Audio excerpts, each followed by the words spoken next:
the man, yes, sir, to kill the bear barehanded so the people won't forget it. Getting money for I was legal to drink. I care what a broke nigga think. Just like the pack of Lewis. Look, everything I do so cold. I can do this, both eyes closed. Too short, I stay on my toes. About that guap boy, anything goes. Help the bear if we outside. Help the bear if we outside. Still tipping, baby, nothing changed. I'm still grinding over here, yeah. Still sliding through my own lane. Shorty, nothing funny over here. Dallas rain everywhere around me. Dream to get money. Made it through the storm, living sunny. Dream came true, now we eating. I got more dreams to chase, gotta reach them. Trying to put a team together like the Hunger Games. Everybody grinding because we all came from hunger pain. Late Ill Kid at OneYoungsta, holding it down, bringing that street geek and nerd soul. It's time to get started. Going to hit the thumbs up, subscribe, share it, tell your mom about it, all that stuff, because we got to get started. Because people in a rush on this episode. Talking about Hawkeye, episode 3. Echo, echo, echo. All right, I had to give that slight reference, but I'm not by myself. Oh, no, no, no. Right over here. You haven't seen this guy here since Invincible? I think so. I think that was the last thing. And man, when that comes back, it's going to be hot. At least I'm hoping so. I mean, I don't know personally, but I'm assuming so. So anyway, right over here, Nate the Great Dog Miller. Say what's up. Hey, man. I'm happy to be back, you know.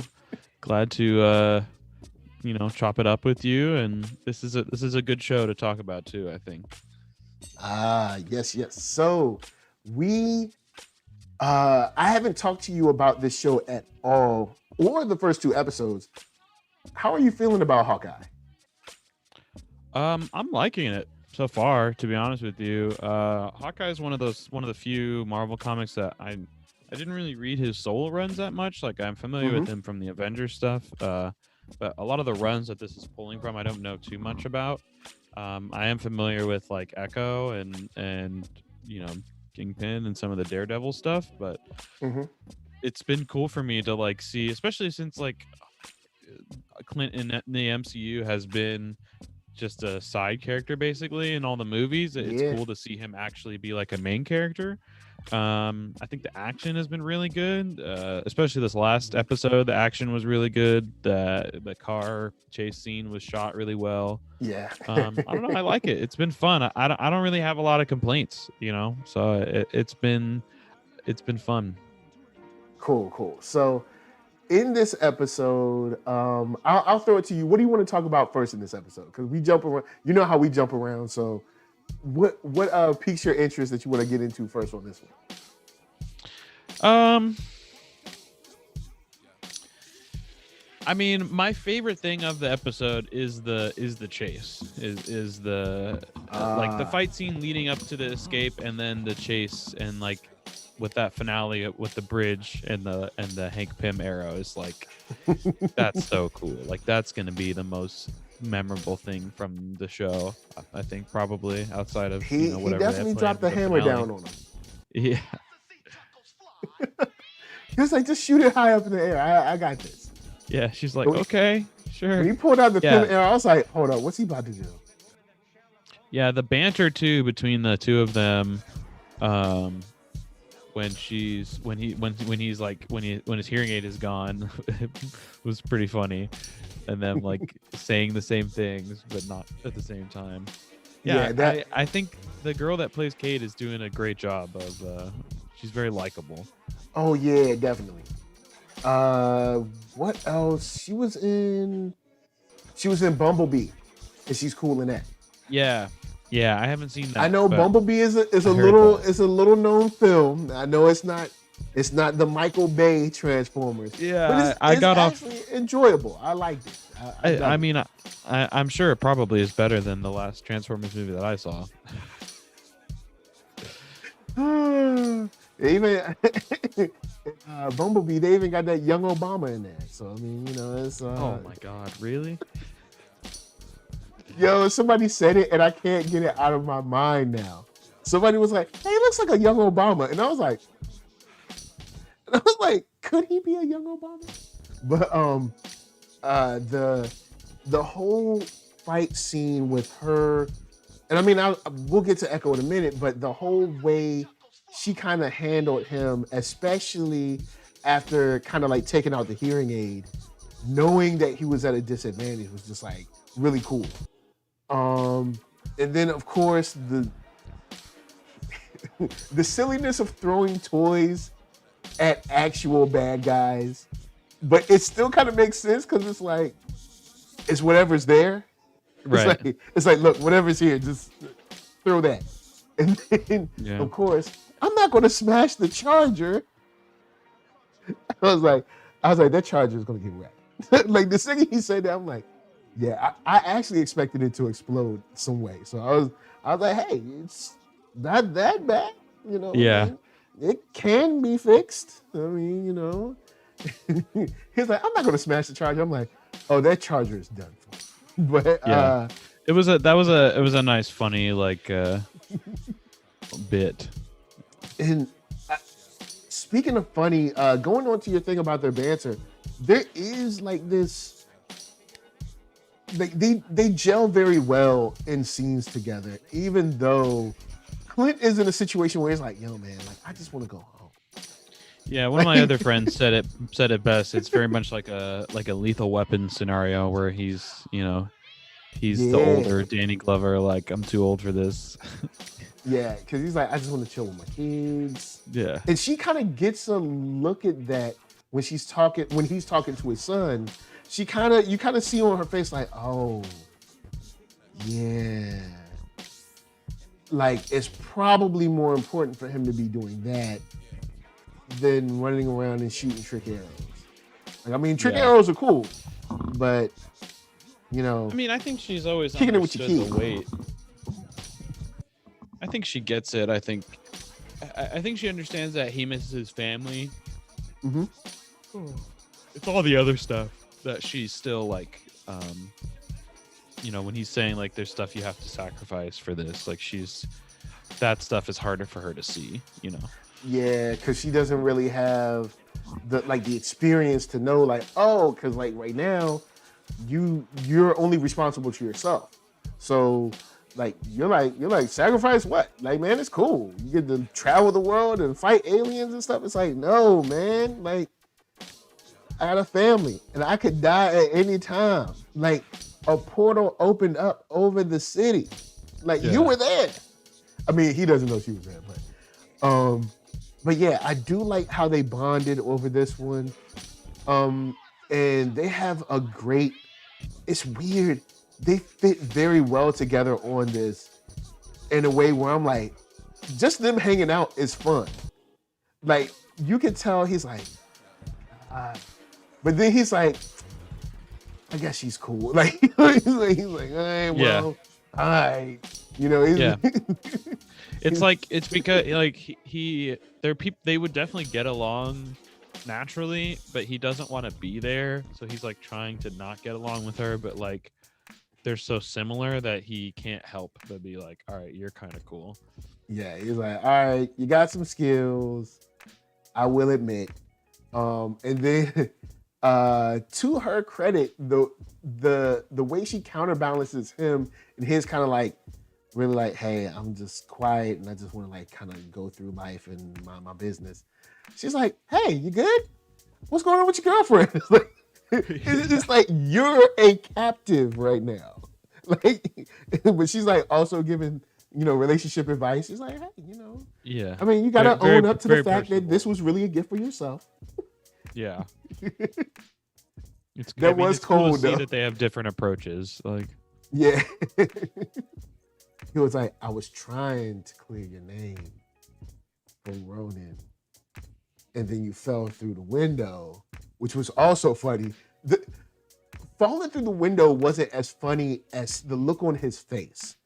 It was almost like a disappointed dad. It was like, he was just like. Well, I mean, it was just the worst timing possible.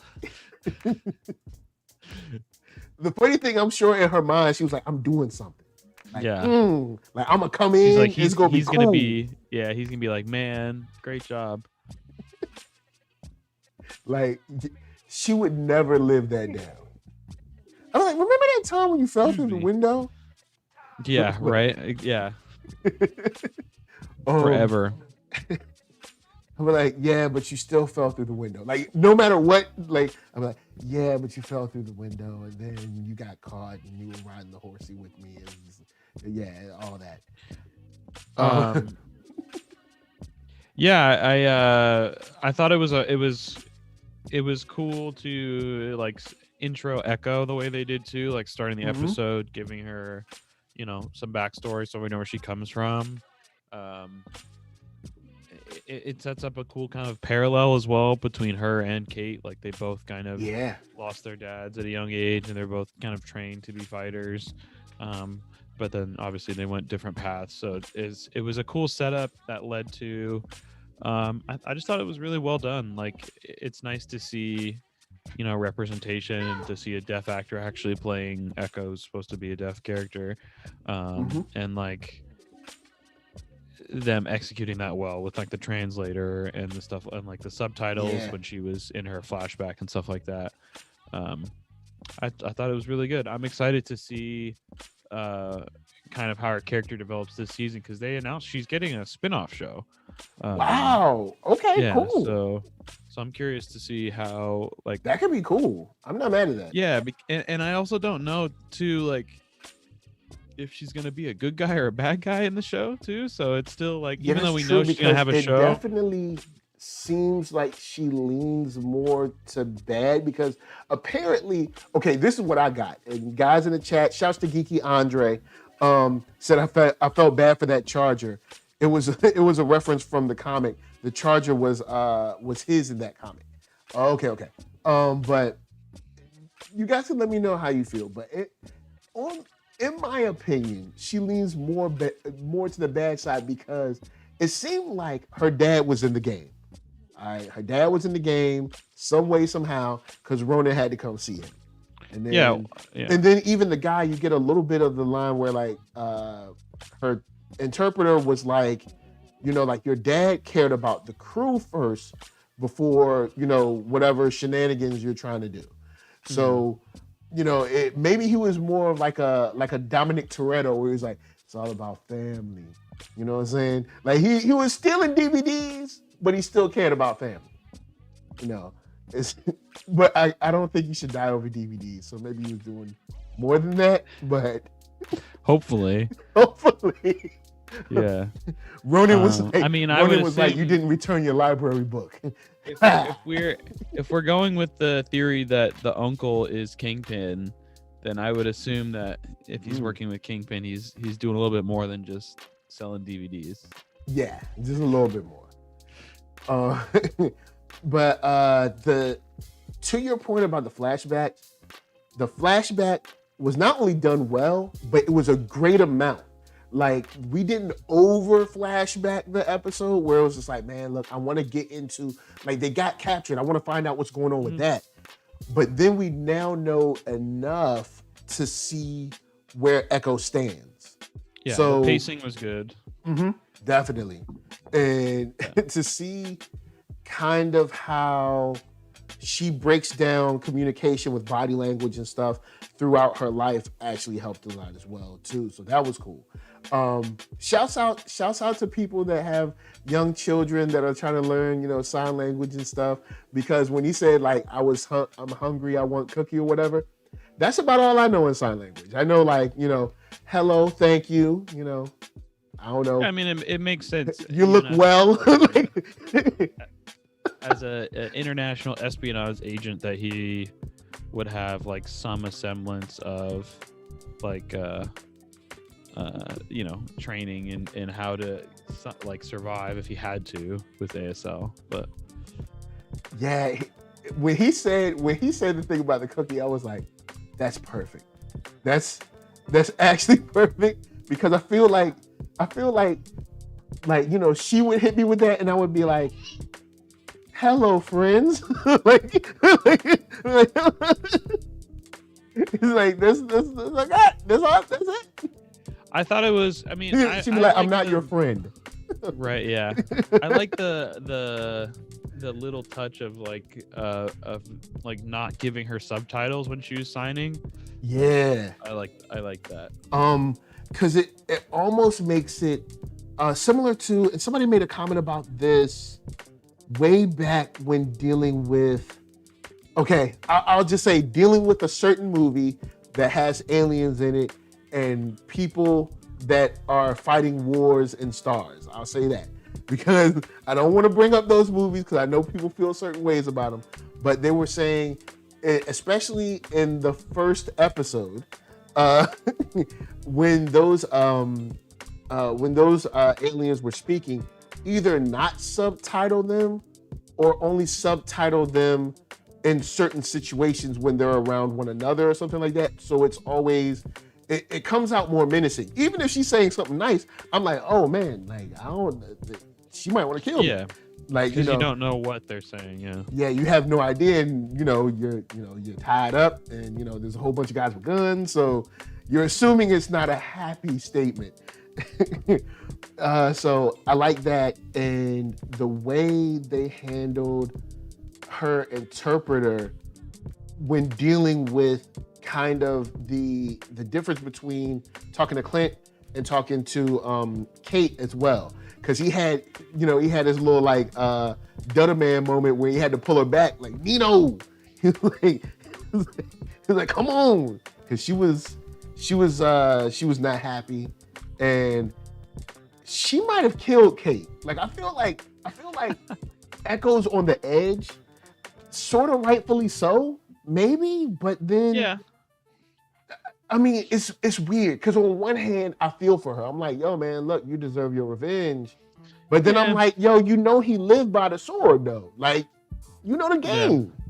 So I don't know. But that's how they do a good job of like, you see her as a kid, she's growing up, he's teaching her about dragons and stuff, and they're having conversations about how she'll have to like kind of understand people that speak and people that use ASL and stuff like that. So you have this feeling about her, but then you're like, but he was in the game though. Like, I mean, how many dudes did he catch slipping? I mean, Yeah. to be for real. So I don't know. And then wrap that up with the parallel with her and Kate. I think it's done well. So this was a good episode on that. But we didn't just get that. No, that isn't all we got. We also got a little bit of research back at Mom's house. How long do you think it's going to be? Well, actually, we don't have to wait that long because there's only 6 episodes. We ain't got but 3 left, which is something I disagree with now because as I'm watching this, I'm like, I feel like we're going to be in a Falcon and Winter Soldier situation where I'm going to feel like we need one more episode. Like maybe 1 or 2. The pacing has been really good so far, so yeah. I think it's on track to, as long as next episode is kind of like a reveal episode, which then leads up into the penultimate episode and then the finale. Gotcha. Like it's still on track to be doing pretty well. So and plus Papa's still gotta get home for Christmas, so yeah, and I would prefer it to be like not rushed, but like tight, and succinct, just what needs to be there, than having a bunch of like filler or whatever, like some of the like what felt like some of the what if episodes kind of felt like filler.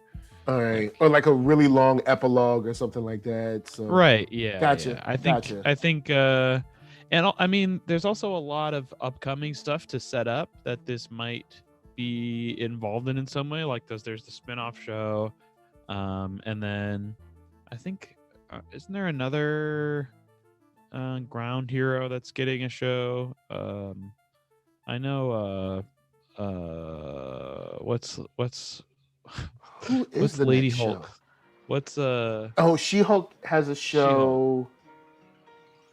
That might tie into this too. That possibly could happen. But Kamala's show I think is the next one. Yeah. So. Yeah. And that's gonna be ish. I really want to see how they're gonna pull off her powers, like because it could look cheesy, but I'm assuming they kind of got that on lock.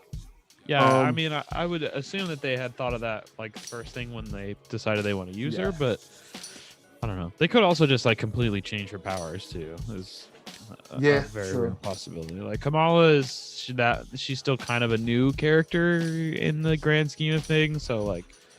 It's not, it's as not far as if you look at like someone who's been around as long as Hawkeye as opposed to her, then yeah. I mean, even Kate Bishop is older than Kamala, like, canonically. Yeah, or, I mean, you're like, right. Or maybe I should say in a publishing order. True. Yeah. And Kevin Jones says apparently Kamala's powers will be different in the show. Yeah, I mean that kind of makes sense. Okay. Cool. And then Kevin Jones says also at least Clint's family has a purpose that they lacked in the movies. I mean, they serve the same purpose here that they served in the movies. I kind of see where you're going, but the movies have. It's kind of, you only got 2. Well, no, if you ask Martin Scorsese, you got 6 hours. You got a whole week, but you only got like 2.5 hours. So, and then you like in the Avengers, you got 5 other characters, 6, something like that. So, I can kind of see, you can't, kick it with Hawkeye's family all the time. But I do like how they handled this here, not only with his family, but also their thoughts and their feelings around Black Widow. And, because that's kind of like their aunt. They called her auntie. So like their aunt, and then kind of like, I guess like a sister to him. You know what I'm saying? Like now gone. Which is something that really hit home for me in this episode where he said that Ronin's dead. And she's like, how do you know? And he was like, like Black Widow killed him. I was there. So that kind of circled me around to thinking about kind of like the from a certain point of view kind of thing with Obi-Wan, where it's like, yes, you're Ronin, but that part of you, like Black Widow kind of killed that part of you so that you could kind of be Clint again. So you know what I'm saying? So you can have your family again. Technically again. True, yeah. Yeah, it's kind of like one of those things that's like, it's like, yeah, Vader killed your father, but sort of, but The other thing to consider, is we don't necessarily know. We know that Clint was Ronin during the time between Infinity War and Endgame, right? During the Snap era. Mm-hmm. But Echo's dad and all that stuff is killed way back in like 2005. So that could be Clint, but that also could be somebody else who was a Ronin before Clint became Ronin when he took that. Like, see what I mean? Like it could be a mantle that's been like passed down and stuff. Okay. I see where you're going. But I mean, I guess we'll find out the further, hopefully in this next episode that we get, because, like you said, you got 3 more, and this will hopefully be like a big reveal. I think next episode is going to have a lot of reveals. I'm sure it'll probably set up who the big villain is, which I'm assuming will be Kingpin. And then it's going to raise the stakes in some regard for our heroes is usually what will happen. And the next episode will be the results of those stakes. So now I will say this. I haven't been following because I know there's a lot of stuff swirling this show. I've tried not to follow it, but I don't know if did they talk about ever getting Vincent on the show, or is it confirmed that he's on the show I don't remember if it's confirmed, but I'm like there was a lot of talks about him returning to play the character, and like it very much sounds like him. But that could be something to throw. Yeah, I mean, if they wanted to keep it a secret, we would not know, right? Like they're at this point, Marvel's pretty good at keeping stuff like that wrapped up. Unlike Sony, but Sony was like, "Here's the whole movie. Peace out, y'all. Have a good one." Sony, see you in December. No, they tried to keep. Yeah, they did. They did. It's not Sony's fault. Grabs, but also, when you start shooting in public too, and you're like people see the Spider-Man suit, it's not like they don't know what you're shooting. Right? Yeah, like I wonder what they're working on. Must be an original piece. Hey, right. I will say this is my favorite, or maybe second favorite, ending to a Marvel TV show from Disney Plus, because immediately when I can't remember, it's not Jack, the nephew, when he pulls the sword and he's like, "Don't move," and the screen went black, I was like, "Don't you end. Don't you end." Yeah. And I was like, "You mother." No. Yeah, like right before that happened, I was like, "Man, this is kind of a long episode, right?" Like I was wondering at the pacing, so I looked at the time. So that's the only reason why I knew it was about to end. But yeah, when it ended, I was like, "Oh, right see, there, come on." Because I hadn't focused on the time, because now, like, after the chase and everything, I was like straight sucked in. So I was like, "Yo, we got the life of Echo, the chase. Now we're going back to Mom's place to see the whatever files on Jack and his nephew and blah blah blah, and the tracksuits. Like, oh man, what's going on?" And then he pulled the sword, and I was just like, "Don't do it. Do not do it. Don't you do it. Don't you." There better be about 10 more minutes in this. And yeah, they said, "Good night. Have a wonderful weekend. We'll see you next week." That's pretty much what they say. But yeah, they're like, "We know you want more, so that's why we're gonna stop right here." Yeah, that was a very good cliffhanger. And shouts to Kevin Jones agreeing, saying, "Yeah, that one was really good." Like, I was not expecting that. When they did that, I was angry and excited at the same time. Yeah, it got me really excited for the next one. Like, that's what I'm saying. Like, like I've been enjoying the show. It's fun. It's got good production quality. The action is good, and the pace is really good, which is something that's been kind of spotty with some of the Marvel shows. And now that I say it, of course they might completely ruin it next episode, but they did a really good setup, a really good character setup, and a really good plot setup, and then a really good villain setup, and then now, like, we just need to hit the gas and see what happens. So. Yeah, and now I will say this before, because we've been kicking it with y'all for a little bit. We'll get to some chat stuff. I will say this: sometimes in these shows, I feel like the world is smaller to a certain degree, because, and don't get me wrong, I know before I say this, these aren't comic books, so there's a thing called budgets, but I feel like these guys have a strong enough relationship to, like, call Falcon, or for Falcon to call somebody, or somebody to call it and be like, "Yo, like, dude, can you hold this down? Because I want to go chill with my family." But that's or not, but maybe the relationship after Thanos isn't as strong as it used to be. No, unfortunately that's a you're looking too deep at it situation. You have to remember, yes, obviously it's not real, but also ultimately it's a story. We're trying to tell a story, right? Yeah. And if every time we don't got time for all that. If every time Hawkeye called in, Thor to come help him, like, then Hawkeye would never have any solo series, right? Like, the whole point of it is, you don't watch a Hawkeye show for him to every episode to call an Avenger to come fix his problems. Like, yeah, I get you. Yeah. It's just like when we were watching Falcon, I was like, I know he's having money problems, but I mean, he, like, can't, like, hit up Pepper or something. Like, I mean, there's got to be, like, This gotta be like, hey, you were an Avenger, so we got your back. Fun. That's the you know? that's the same Like, that's the same energy as like, oh, why did they go into that dark house that everyone told them was haunted? Like because if they didn't, the movie would end. That's why. Like the movie's over. Yep. Oh, Kinda let's not go in there. Okay. The end. What was it? Cabin in the Woods. Where Thor. Where Cabin in the Woods. When Thor was like, we got to stick together, and they're like, like I still haven't seen that.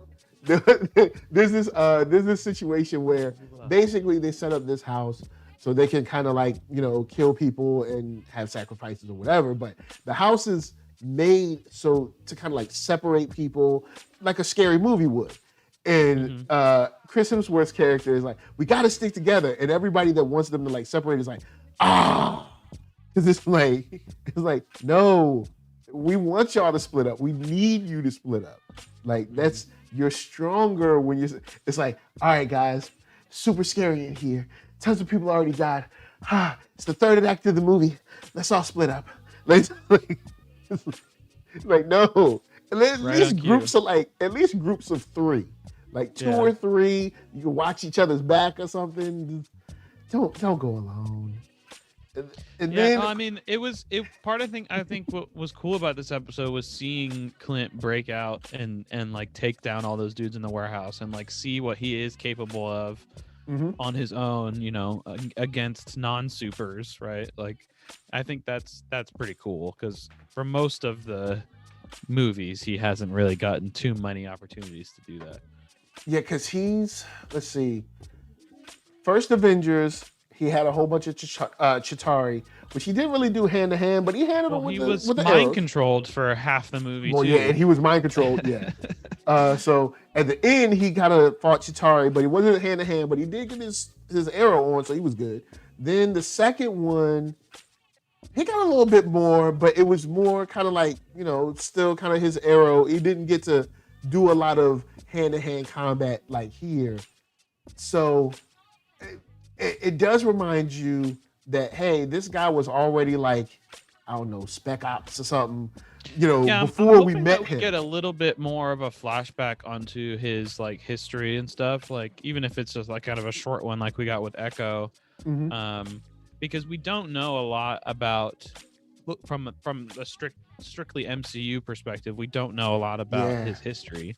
And I feel like if there's any time to do that, it's in the solo show where you're kind of passing the mantle off to another person. Like we should at least kind of know where the first one came from eventually. But because I mean, all I can do is really kind of speculate of, when we meet him, he's working for S.H.I.E.L.D. So, probably like a guy enlists military, was really good at like, I don't know, sniper shooting and stuff, got upgraded to like special SEAL team or something, doing cool stuff where they be in the water and they'd be like looking above the water and stuff and night vision and stuff. And then Nick Fury called him like, hey, you're really good. And you're like, you want to work for me? He's like, all right. And then I guess that's it.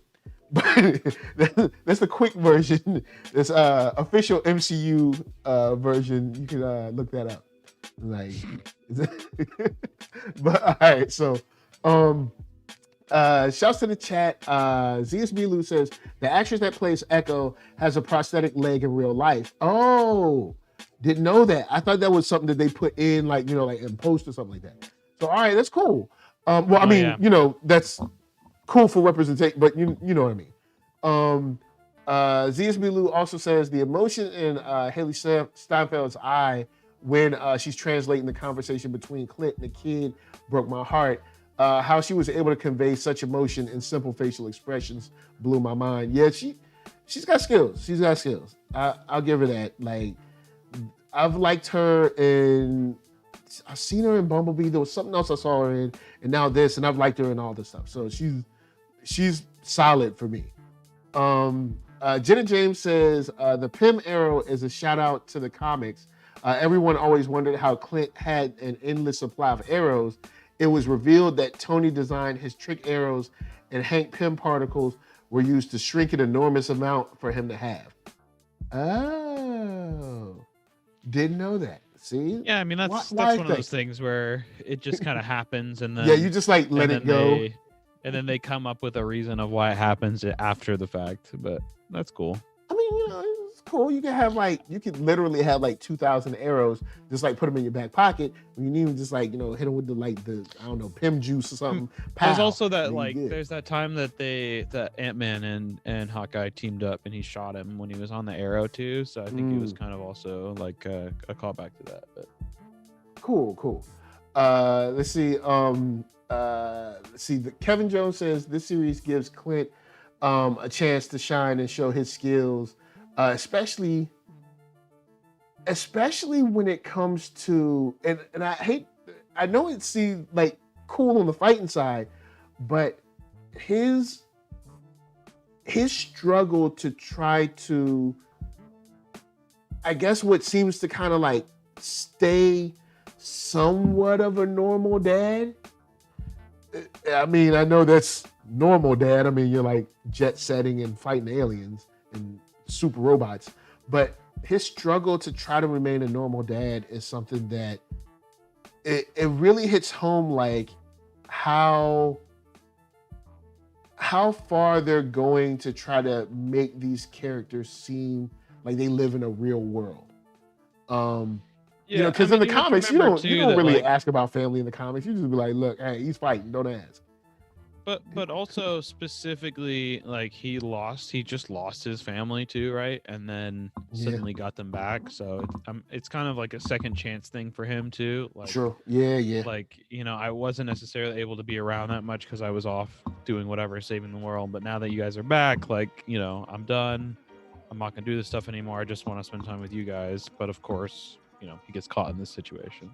Yeah, because that scene was also a crushing scene, and it also kind of showed like just about every scene that deals with the blink or the snap or whatever they term it as is always, well, besides the Spider-Man one that was kind of played for comedy, but the one in Avengers Infinity War, Endgame, was it beginning of Endgame? Yeah, beginning of Endgame.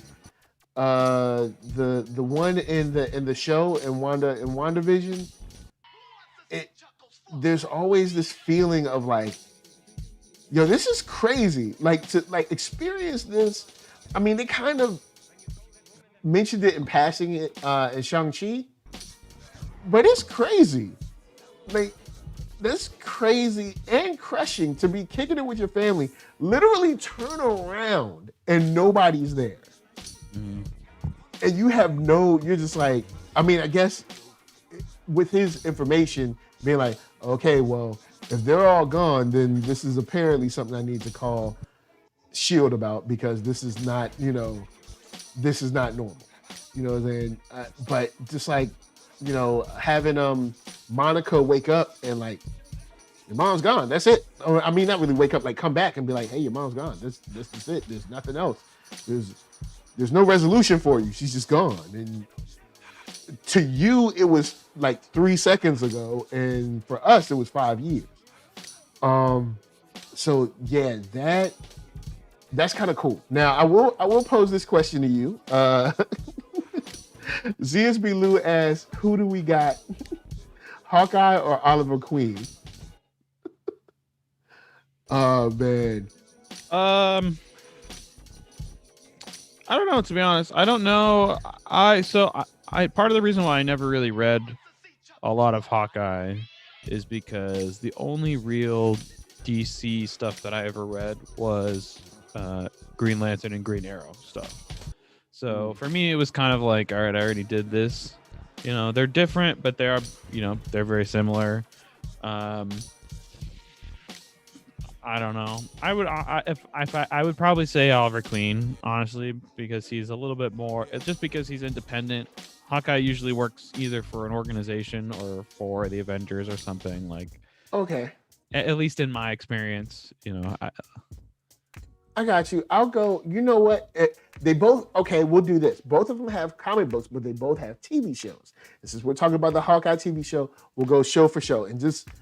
I know both of them have first seasons, and of course CW is way longer. But I mean, if it's show for show, then it's still Oliver Queen, just because he's because Clint has 10 years on him. Yeah, It's like, okay, old man, just beat the crap out of him with his bow.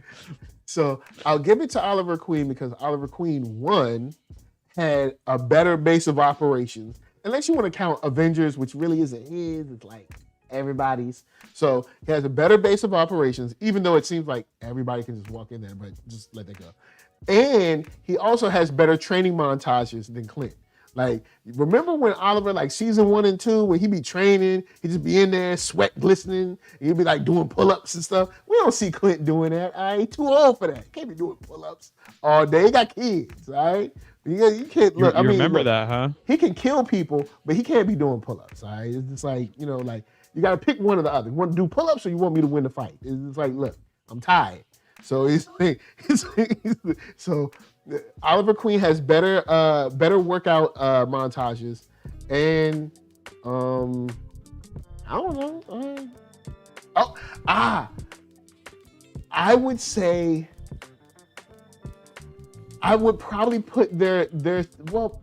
Would you consider Black Widow a sidekick? She's not really a sidekick, so you can't really compare Diggle and Black Widow because they're not technically sidekicks. Like Diggle is sort of a sidekick, but Black Widow isn't. So I don't know if you I don't even know who you're talking about now. Oh, Diggle is the black guy that was on Arrow that was like his like best friend. It was like he was security first and then became like his best friend. Season 4 or something. Nah, it was season like in middle of season 1. I think he became a security guard or something like that. I don't remember that at all. Like something like he was either a security guard or something like that, and then they became friends later. And he kind of like, was his his backup or something. So Oliver also has way more money. Yeah, I mean that's the main thing is he has his own. I think I might have to go with Oliver. Clint, we here, and I love the show, but I might have to go with Oliver. Now, after season 2, Arrow gets, and then after 3, definitely. But the first 2 seasons, Oliver, he was a bad man. He was like, you have failed this city, cacao. Like, it was over. So, I had to roll with Oliver. It's also a silly question because, like, anybody with powers beats both of them. So, yeah, that's right. Like, once you bring in like anyone. Oh no, Black Widow would crush Black Canary. Not even close. Black Widow versus, yeah, I think Black Widow takes Black Canary. Black Canary's. I mean, Black Canary has powers and she can fight, but I don't know, man. I think Widow has more of a killer instinct than she does. I think. I could be wrong, but I think. Yeah, I'll go with that one. I think she has a more of a killer instinct. Like Canary, she can fight, but she's not like doing covert ops and like I don't know snapping necks. I mean, maybe she was. I don't know enough. Maybe I don't know enough about her. But what I know is like she fights crime, but she ain't like killing people. Like Black Widow is even just from a mentality, like Black Widow is literally a walking weapon. Black Widow could smoke Clint too. Also, by the way, in case. Yeah, I think so. That goes. Yeah, I think so. Even if they were matched equally fighting wise, I think the mentality, like you said, like Black Widow has no problem killing anyone. I think Clint is like, I don't want to kill nobody, and I think that's where he loses. Like, I think she's probably. Actually, I would say absolutely she's a better hand-to-hand combat fighter than he is. Word. So, yeah, Black Widow, I think she wins on this one. Yeah, I mean, we see her fighting more than we see him fighting in the movies. Matter of fact, that's something that I didn't feel that I really got to see in the movie like I wanted to. We got to. I would have loved some more, but... I'm not. Of what, Hawkeye fighting? No, of in Black Widow, getting some more. There was a good amount of Black Widow fighting. There was just not a lot of Hawkeye fighting. Is this? I don't know. The Black Widow movie it just still ends up being like, it didn't really move me. And even though that first Taskmaster interaction, I was all in on that. I was like, oh snap! Taskmaster's the only thing I didn't really like about it, but yeah, the Taskmaster story I didn't like, but their fight sequence when they first met on the bridge. I liked the story. I just didn't like that they called it Taskmaster because it had nothing to do with the character that we already know. Just like make a new name and then it's totally fine.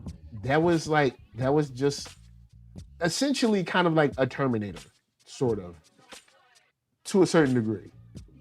But with that said, guys, you know what I'm saying? We have exhausted and exercised all the demons.